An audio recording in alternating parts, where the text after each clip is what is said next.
Good morning, ladies and gentlemen. Mr. Ranjit, fellow panelists, press, educators, friends. Yeah, I'm very happy to be here. I'm so happy that this conclave is to celebrate educational leadership and also to develop a vision. I'm happy to hear from Ranjit that you're planning a series of this in the state, including a conclave of teachers. It's a good idea.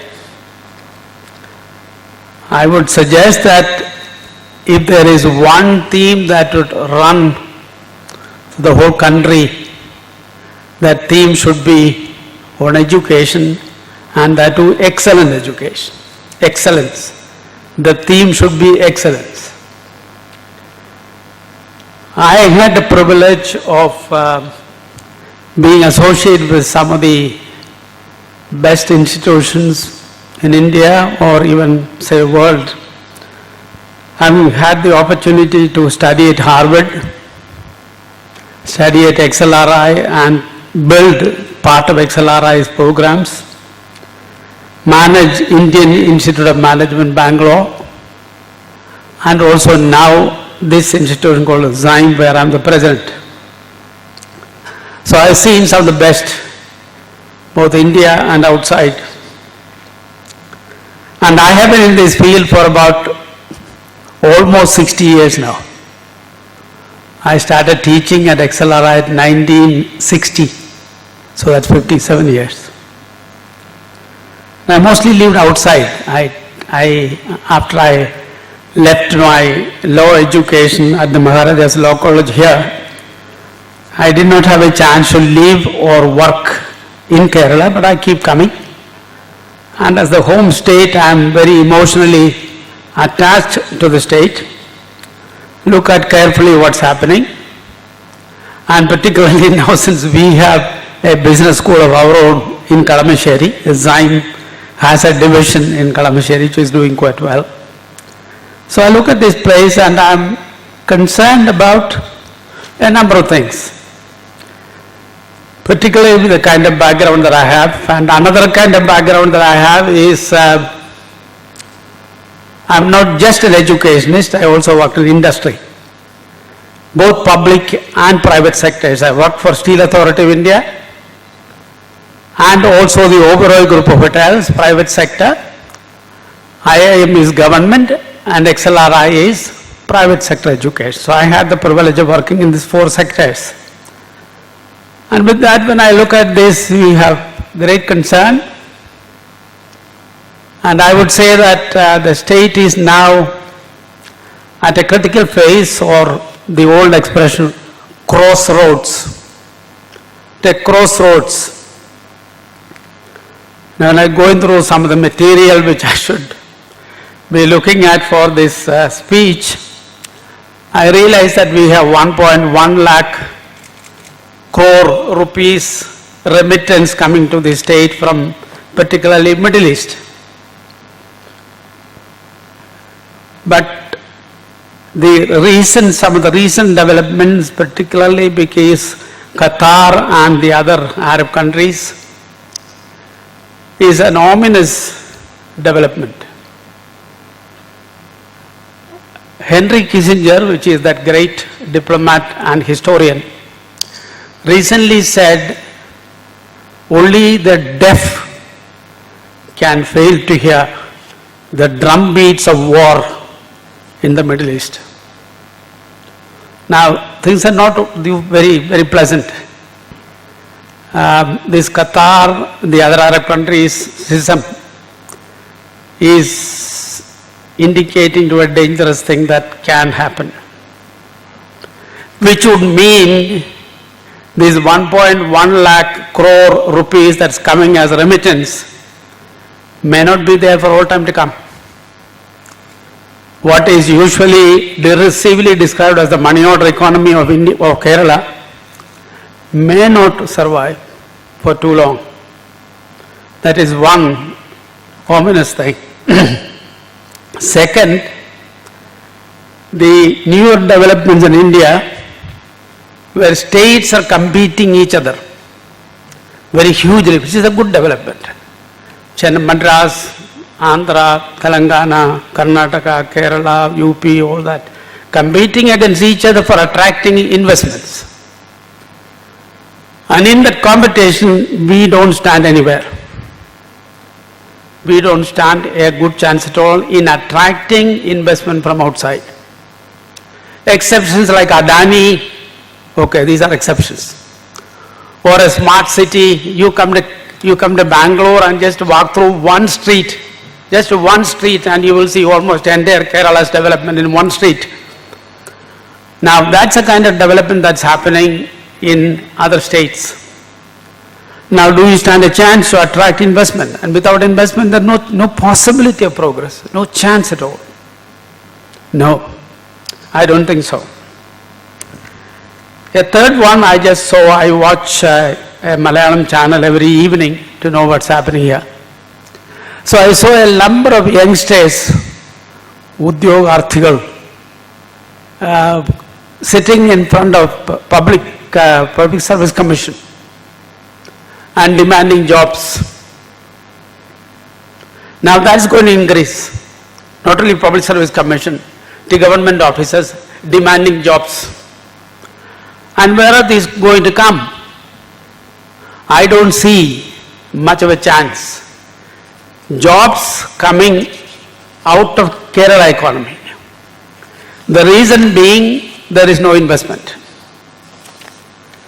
Now I set about reading through some material to prepare for my talk, and I came across a fascinating article which talks about the conundrum. He describes it as conundrum that is Kerala, which is an article that appeared in BBC. It's a Bengali gentleman from name, and he talks about the contradictions that we see in this society and what he called conundrum of Kerala. Let me just take you to some of those things. Now recently Prime Minister was here and he mentioned, appreciated, admired, applauded Kerala for its highest literacy. Yes, fantastic. But leave that out for a moment and ask the question, is this education that happens here, is it of quality and does it provide employability? How good is our education from the point of view of employability? I remember reading in Times of India some time ago, 4 years ago or so, some companies from Bangalore came here to recruit girls mostly and boys too for a few BPOs, business process outsourcing outfits. And it was reported in Times of India they couldn't recruit many people from here. Hardly 10 or 12. They wanted to recruit a large number of people from here, but no. Reason, English is poor. Now with all these that we talk about education, literacy, this, that and the other, when it comes to employability, and I also see these youngsters coming to Bangalore and struggling to move up to get jobs, handicapped basically because of English, and the quality of education that happens in engineering colleges and many other places. One. Second, in social developmental index, we are comparable to the West, particularly to Europe. We have done extremely well in social development. But economic development index, we are comparable to Bihar. Not to Tamil Nadu, not to Karnataka, but to Bihar. Reason, where is the investment? Now, we get huge remittances, I mentioned. But where is the money going? Not into any productive investment. Unless government think of an idea to channelize it, put it together, conserve it, and then invest somewhere which is productive, which is not what is happening now. it gets absolutely dissipated. I looked at education because since I am from education, although my education is only higher education, and that to autonomous institutions. I never worked in a university, I never worked in a college, I have not much of an idea. I worked in institutions like XLRI and IIMB, these are all autonomous institutions, standalone institutions. But I looked at schools. There is a magazine from Bangalore called Education World. They come up with a ranking of schools. So I looked at the top 100 schools. There are only 2 from Kerala, Choice School and Pallikodam. Only 2. Now, remember 100% literacy. This whole geography and history dotted with schools and colleges. Every time that you turn a corner, there is an institution. But in spite of that, in spite of all that thing that we claim, in the school list of India, there are only 2 that comes in the top 100. Colleges, there is ranking by Week magazine, India Today and many others. I looked at their ranking and I saw only 2 from Kerala, in spite of all these number of colleges. St. Teresa's and Sacred Heart College. Looked at engineering colleges, and here I depended on Ministry of HRD's listing, MHRD. MHRD got in the field last year to rank institutions. From that list I could only see 1, in spite of the 185 I think that we have, 185 colleges, almost 5,000 colleges in the country, engineering, there was only 1, Trivandrum Engineering College. Now when management education came, it was almost like gold rush. Large number of management colleges here. In the MHRD list, there is none from Kerala. Last year there were 2, SCMS and Rajagiri. This year, none.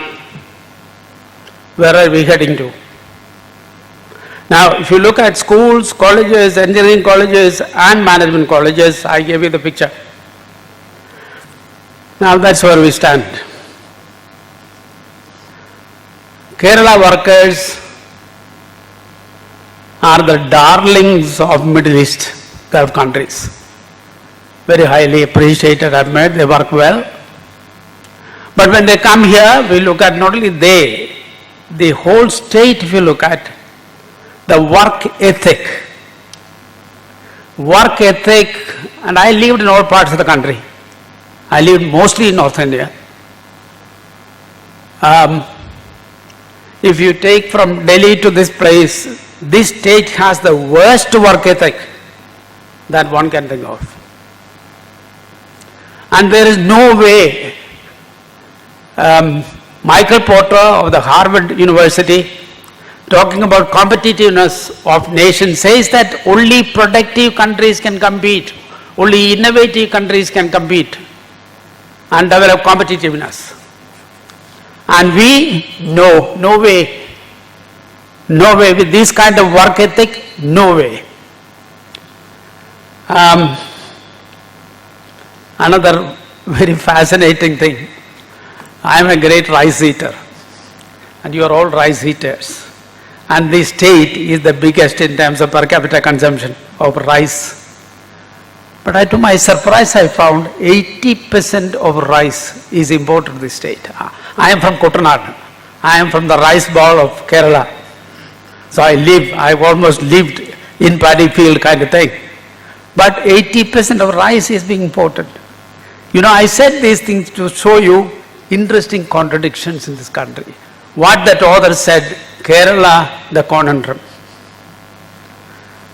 Now, we must understand, I hope that people in Trivandrum will also understand clearly, that this beautiful state is on a slippery slope. And it is slipping, it will continue to slip. Unless we take steps to stop it. And we will have longer and longer queues of youngsters sitting in that PSC offices. We are going to see that. Because nothing is happening in the state in terms of employment. I think the government should understand, the party should understand, all parties, without investment there is no future.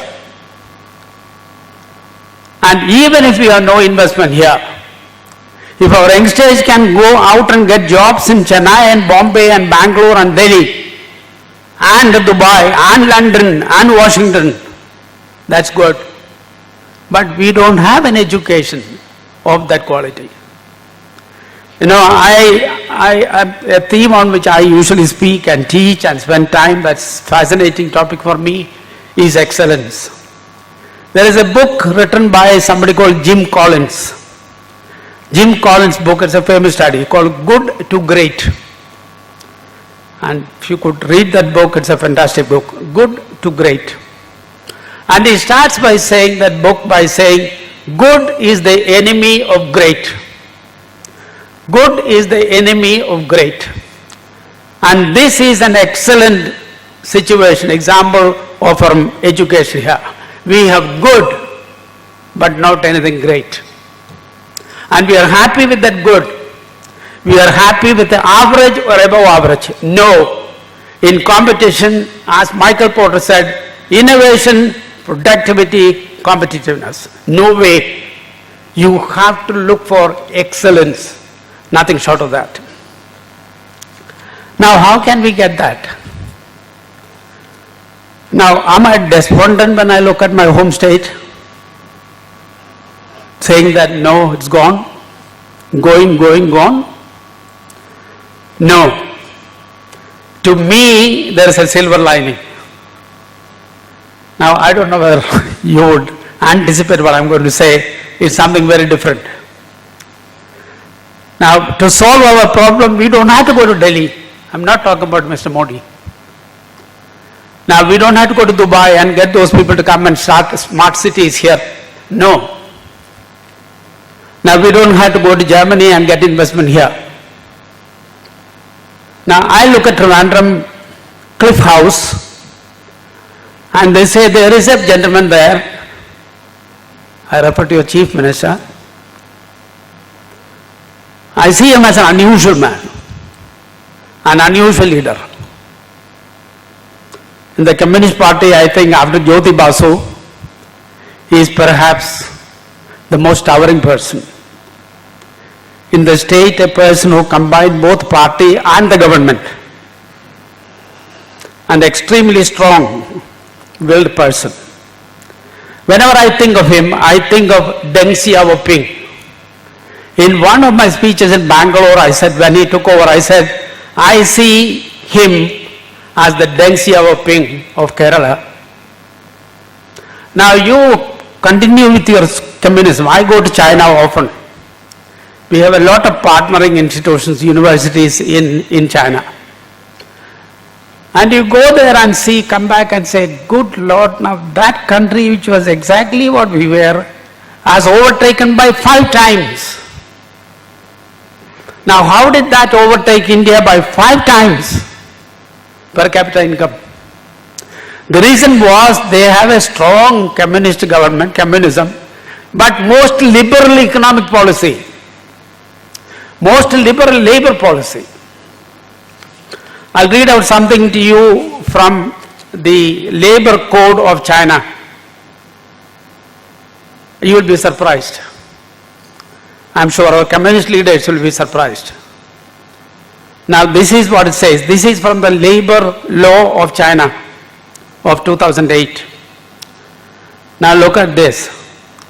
The state shall create conditions for employment. That's the way they start. The state shall create conditions for employment and increased opportunities thereof by means of promotion of economic and social development. It says that state shall do what? Promotion of economic and social development, and thus create conditions for employment. Labor law's name is not labor law. They call it employment law. Labor law is not used in China. They talk about employment law. Then it says, state shall encourage enterprises, institutions and public organizations to initiate industries or expand business for the increase of employment. Again, you run through that and you will see that they don't talk about labor protection. They talk about that labor law is to create employment. Now, it's a different world. You go there and see, you don't see unions there, you don't see strikes there, you don't see garavos there, you don't see Ingulab Zindabad. No, nothing.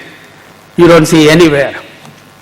But most, from economic point of view, interestingly, I am one of the few, I'm sure in this audience at least, has an opportunity to visit Cuba.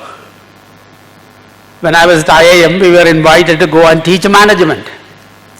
So a colleague of mine and I went and spent 3 weeks teaching management to the bureaucrats of the Cuban government.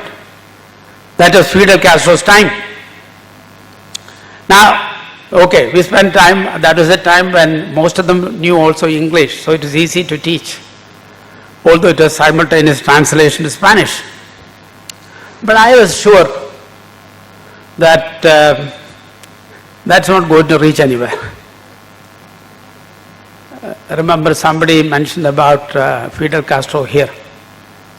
So when I thought about and described Pinarayi Vijayan as I see it, as the Deng Xiaoping of Kerala, I did not have in my mind Fidel Castro.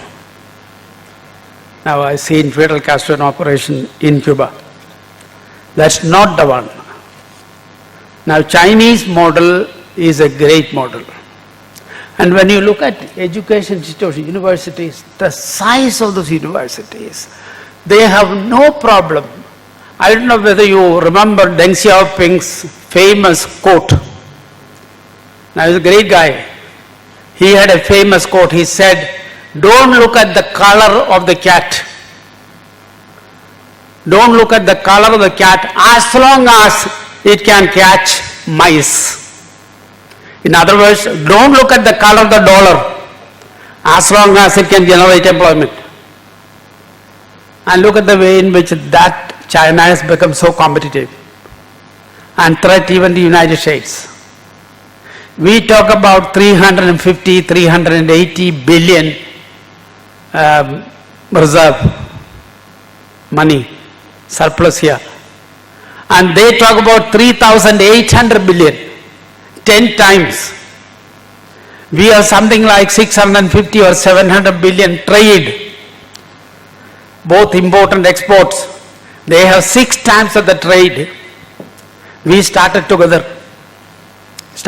almost the same place, same level. Now, if they want to have communism, it's fine.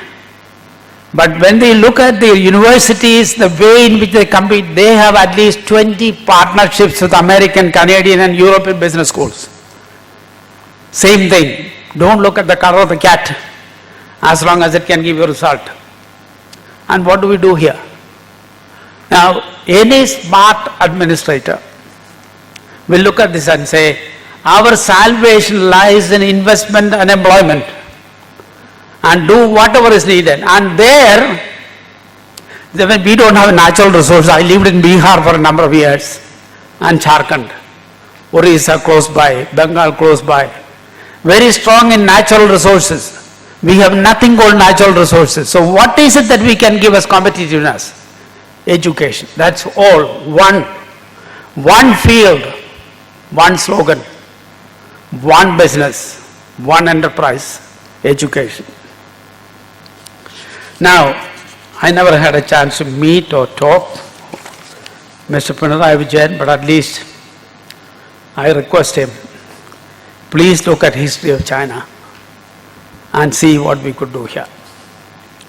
Now, if he were to become one, and I hope and pray he will, this is what I would suggest him as 4 items in his agenda. 1, economic development must be the #1 priority for Kerala state. And that will only happen if we attract investment for which a climate has been created.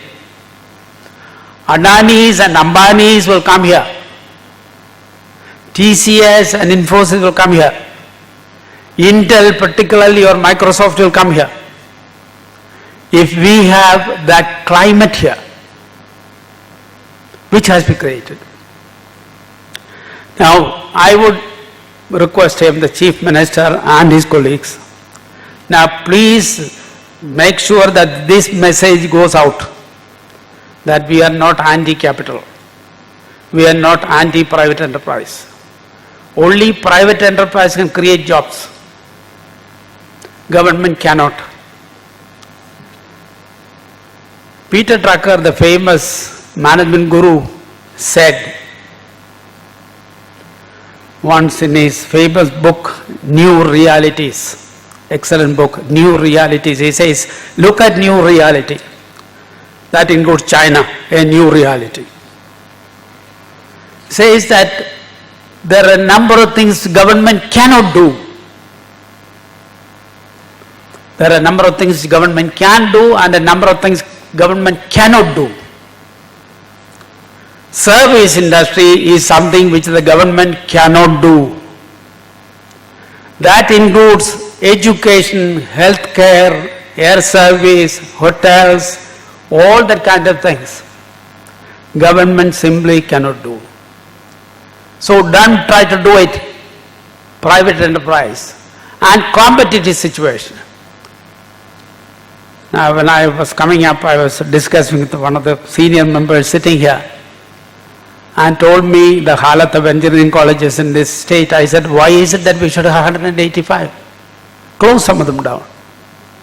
You have an oversupply. Adam Smith said that 200 and plus years ago, that there is a business opportunity and everybody will rush into that. And there is oversupply. And when there is oversupply, what happens? Some of them will die. So we have expressions like mergers and acquisitions and closure. Some have to be closed, must be closed. If some have to be merged, merge. If some have to be acquired by somebody else, acquire it. But we have oversupply of engineers in this country, in this state too. You know, when I knew the figures, which must have changed, United States had 70,000 engineers coming out a year. China had, including diploma holders, it must have changed, 70,000. Maybe now 1 lakh now. We have over 1 million engineers. 5,500 colleges or 5,200 now or maybe 5,000 because some of them are closed. Into multiply by 300, that is 1.5 million. And assume that the capacity is something like 70%, 1.5 million into 7 is about 1 million engineers come out a year. Huge number. You cannot run that number of institutions with quality because there is a tremendous shortage of faculty. That is the biggest curse. That curse happened not only in engineering, all over, in law, in medicine, in management, because there was a huge growth explosion and now it's a time for contraction and consolidation. So the third point I would suggest here is our future. Now he said about, Ranjit talked about this becomes an education hub. I was invited a few years ago to speak at SP College, my alma mater. Something like the same theme. And I said, this place can become really a hub. Today it is not. If I take an IIM, once I asked, and asked the students, raise your hands, how many are from Delhi and nearby areas, national capital? 50% of the students sitting there will be from there. And what percentage will be from Kerala? 2-3%. Now when we are in some of these big institutions, I used to quietly check, how many students are from Kerala who studied in Kerala? Very few. Very few. Now, so I would say that look, in future of Kerala lies in education. If I say to the Honorable Chief Minister, look, please make it this as your agenda, saying that look, don't try to be masters, we will be friends. Friends, not masters. Years ago. So I read that years ago, but something remained with me. And he says he has a chapter on education. He said when he took over Pakistan, he realized the future of the country depends on education. This is a military leader saying, who is far away from education. Now he came on the base of a coup, but he writes in that book that as I saw it, education is the future. And Kerala, I would say, now I lived in Bangalore, lived in Bihar, Jharkhand, Delhi, so on and so forth, all over. I'll close it. Okay.